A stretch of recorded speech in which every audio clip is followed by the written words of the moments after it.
Hello, hello, hello, hello, hello, hello. This is the Mason Moment, December 11, 2020, and I am John Mason. I hope everyone is still uh, being being well in spite of this situation. And and Hanukkah is here, and I wish everybody, Jewish or not, a happy Hanukkah. Let us remember the lesson of the holiday, that a band of dedicated freedom fighters fought off a foreign oppressor. Let's, use the Maccabees as an example, as a role model for us. Now, it seems like there's finally some hope in dealing with the coronavirus.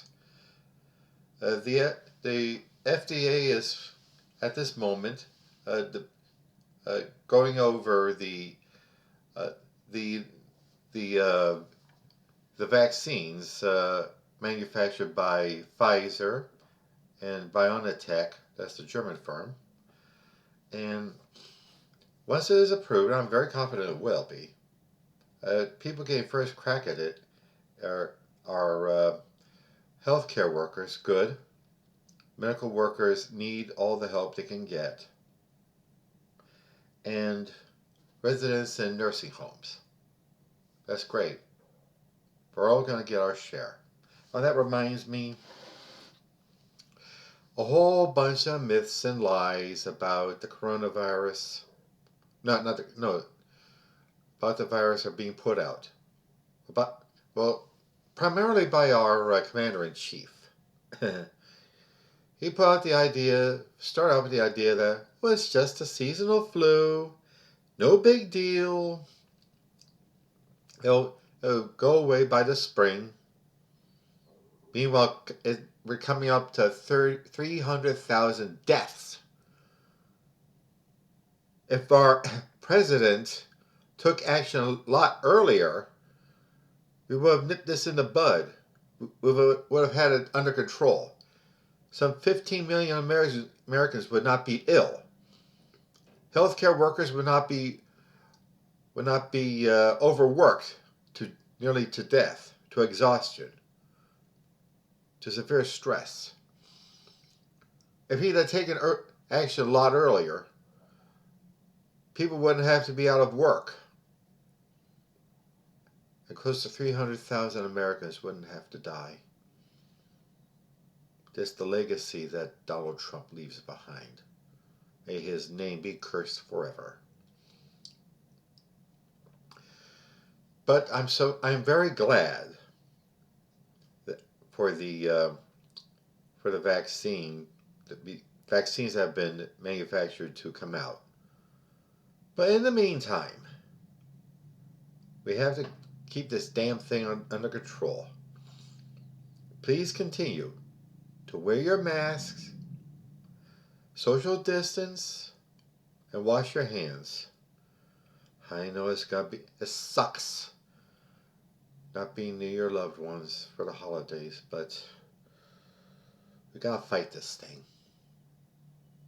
Only by caring for each other, caring for our neighbors, will we get through this.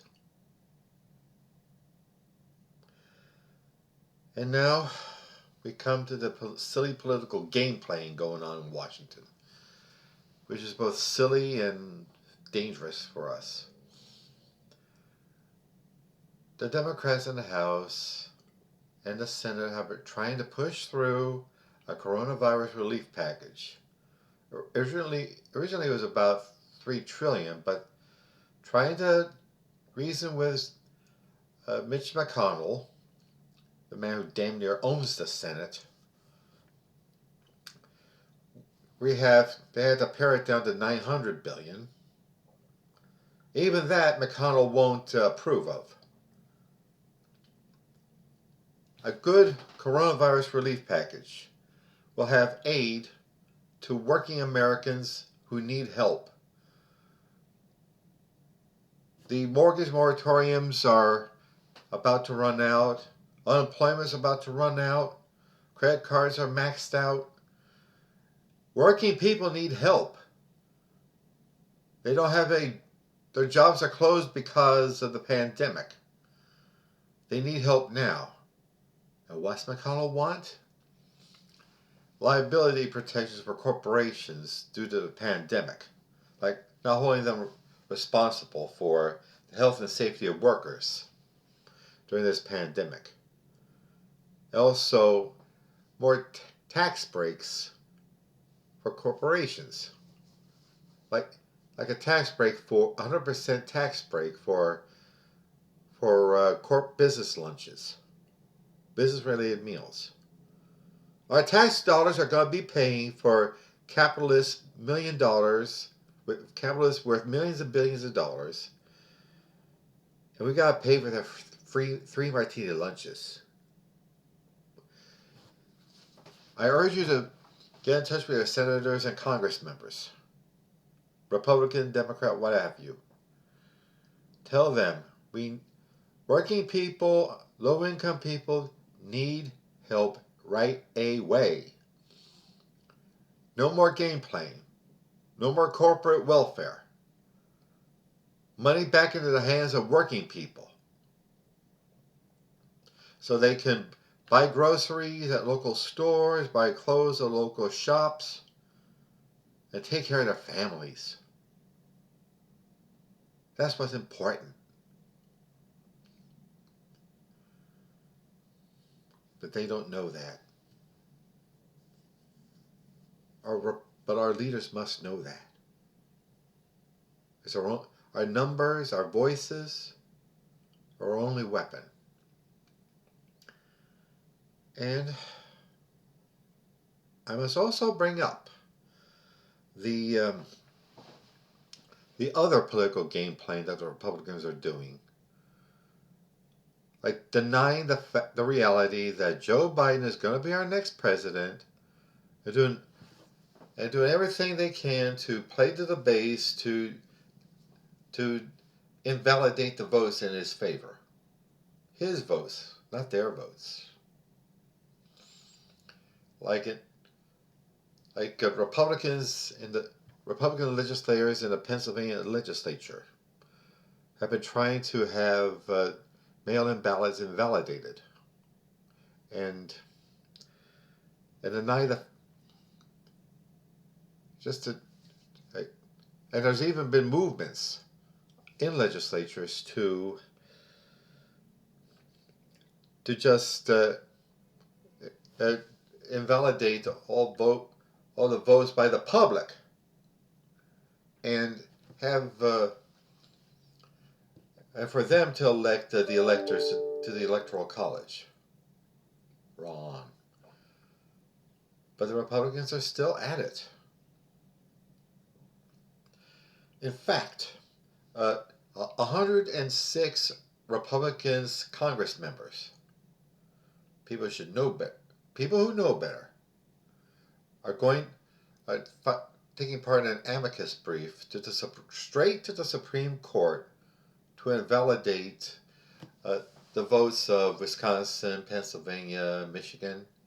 Along with them are 17 states' attorneys general, led by Ken Paxton of Texas. These states are out to invalidate the votes of other states. What gives them the right? They're dictating to us what votes are legitimate and which ones are not. That is wrong. But every legal expert around knows it's a bullshit show to the Republican base. They know perfectly well it ain't gonna work, but they can't tell the base that because the Republican base is now the Trump base and vice versa. The Trump tendency has fully taken over the Republican Party. But for A long time, I'd say, since the Goldwater campaign in 1964, the Republican Party has tried to play upon white, low-income fears of losing their jobs due to the assertiveness of people of color in our society. It's as if more rights for people of color means fewer rights for white people. It's not like that. And we must end the idea that we must fight racism in this country. It's an ongoing project, but eternal optimist that I am, I have every confidence we'll beat this thing. I actually do. And Trump will, I know. Oh, and it's so deliciously symbolic.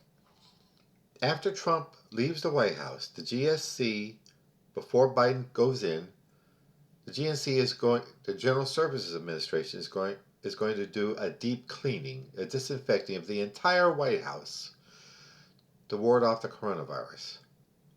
How very symbolic. Get rid of the foul Trump stench. And Biden will, in spite of what you hear, be the next president of the United States. And it's important we keep the heat on Biden. Make sure he listens to the people. Make sure he listens to the voting public that voted for him, particularly the progressives and the people of color and the labor movement. We must keep the heat on him.